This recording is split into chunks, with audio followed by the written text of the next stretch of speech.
رہے ہیں کہ غیر مقلدین اور سعودیہ والوں میں فرق آیا ہے. یہ یاد رکھیں، پاکستانی غیر مقلدین ہیں اور سعودیہ والے حنبلی ہیں. حنبلی اہل حق ہیں وہ، اور یہ ایک نہیں ہے. یہاں والے جمعے کی ایک اذان دیتے ہیں اور سعودیہ میں جتنے گئے ہیں جمعے کی 2 اذان. یہاں والے جمعے کا ایک ہی خطبہ دیتے ہیں، سعودیہ میں جمعے کے 2 ہی خطبے ہیں. یہاں والے جنازہ زور سے پڑھتے ہیں غیر مقلد، سعودیہ والے جنازہ آہستہ پڑھتے ہیں. اور یہاں والے حضرات 3 طلاق کو 1 کہتے ہیں، وہ 3 طلاق کو 3 کہتے ہیں. یہاں والے تقلید کو شرک کہتے ہیں اور ان کا نظریہ ہے کہ تقلید بالکل بندہ کر سکتا. میں یہاں پر آپ کو حقیقت بتانا چاہتا ہوں کہ سعودی عرب والے جو عمل کرتے ہیں وہ کتاب و سنت کی روشنی میں عمل کرتے ہیں. برہا مسئلہ کسی مسئلے میں اجتہادی غلطی ہو جائے، اجتہادی خطا ہو جائے، وہ اپنا الگ معاملہ ہے، لیکن بیس اور بنیاد کتاب و سنت ہے، نہ کہ امام احمد بن حنبل رحمۃ اللہ علیہ کا فتویٰ ہے.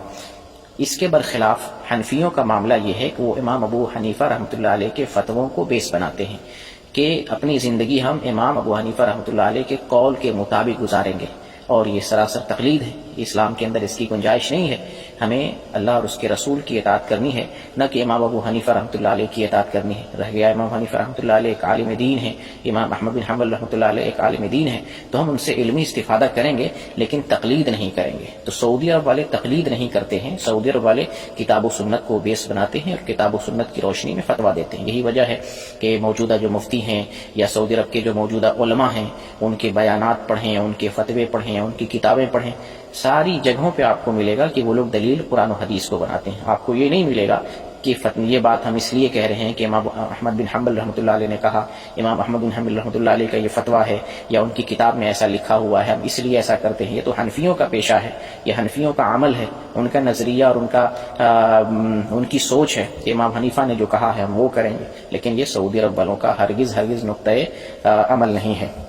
آپ کو میں ابن باز رحمۃ اللہ علیہ کا ایک قول سنانا چاہتا ہوں. شیخ ابن باز رحمۃ اللہ علیہ بیان کرتے ہیں کہ میں متعصب نہیں ہوں، لیکن میں کتاب و سنت کے مطابق فیصلہ کرتا ہوں. میرے فتووں کی بنیاد قال اللہ اور قال الرسول ہے، نہ کہ حنبلی اور دوسرے مذہب کی تقلید ہے. میں حنابلہ مذہب یا تقلید کی بنیاد پر فتویٰ نہیں دیتا ہوں، بلکہ قرآن و حدیث کی روشنی میں فتویٰ دیتا ہوں. یہ شیخ ابن باز رحمۃ اللہ علیہ کا فتویٰ ہے، قول ہے.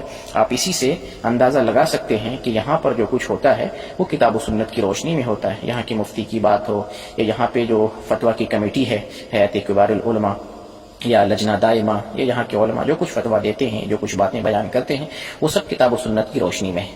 اچھا، آپ اسی مولوی سے ایک بات ذرا پوچھ لیں، کبھی موقع ملے تو ذرا پوچھ لیجئے گا کہ آپ کہتے ہیں سعودی عرب والے حنبلی ہیں اور حنبلی اہل حق ہیں، تو آپ پوچھیں پھر آمین کو غلط کیوں کہتے ہیں، رفع الیدین کو غلط کیوں کہتے ہیں، سینہ پر ہاتھ باندھنے کو غلط کیوں کہتے ہیں؟ جب آپ سمجھتے ہیں کہ حنبلی اہل حق ہیں تو سعودی عرب والے آمین زور سے بولتے ہیں، سینے پر ہاتھ باندھتے ہیں، رفع الیدین کرتے ہیں، تو پھر آپ ان جیسے عمل والوں کو غلط کیوں ٹھہراتے ہیں؟ آپ اور آپ کی ضروریت، آپ کی نسل، آپ کے پورے آبا و اجداد ایڑی چوٹی کا زور صرف کر رہے ہیں. آمین آہستہ بولنا چاہیے، آمین زور سے نہیں بولنا چاہیے، رفع الیدین کرنا غلط ہے اور سینے پر ہاتھ باندھنا غلط ہے. تب تو آپ بولیں نا کہ جو آمین ہے، رفع الیدین ہے، سینے پر ہاتھ باندھنا ہے، یا آپ یہ بولیں کہ یہ سارے مسائل برحق ہیں کیونکہ امام احمد بن حنبل سے ثابت ہیں، حنبلی لوگ کرتے ہیں، تو آپ ثابت مانیں.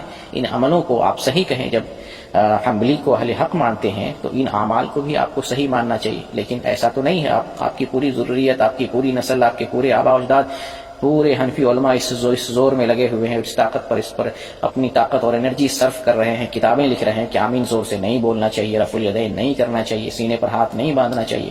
تو اسی سے پتہ یہ چلتا ہے کہ یہ لوگ صرف اپنی عوام کو بس خاموش کرنے کے لیے جو جی میں آیا وہ جواب دے لیتے ہیں.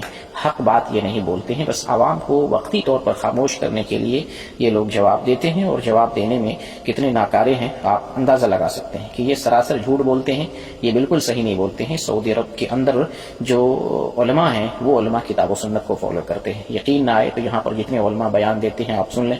شیخ صالح فوزان حفظہ اللہ کے فتاوی سنیں، آپ ان کی باتوں کو سنیں، دیکھیں وہ قرآن و حدیث سے آپ کو دلیل دے کر بتائیں گے. یا آپ خود کوئی مسئلہ پوچھ کر دیکھیں وہ کیا کہتے ہیں. کیا وہ اپنی بات میں یہ کہتے ہیں کہ میں اس لیے کہتا ہوں کہ امام احمد بن حنبل رحمۃ اللہ علیہ نے فرمایا ہے یا کہا ہے، یا وہ یہ جواب دیتے ہیں کہ کتاب اللہ میں ایسے آیا ہے اور سنت رسول میں ایسے آیا ہے. آپ خود بھی پوچھ کے آپ اندازہ لگا سکتے ہیں. اور اس مولوی نے جو بات کہی ہے تب آپ کو معلوم ہو جائے گا کہ مولوی اپنی بات میں سراسر غلط ہے. اللہ تعالیٰ ان کو سمجھ اور ہدایت دے.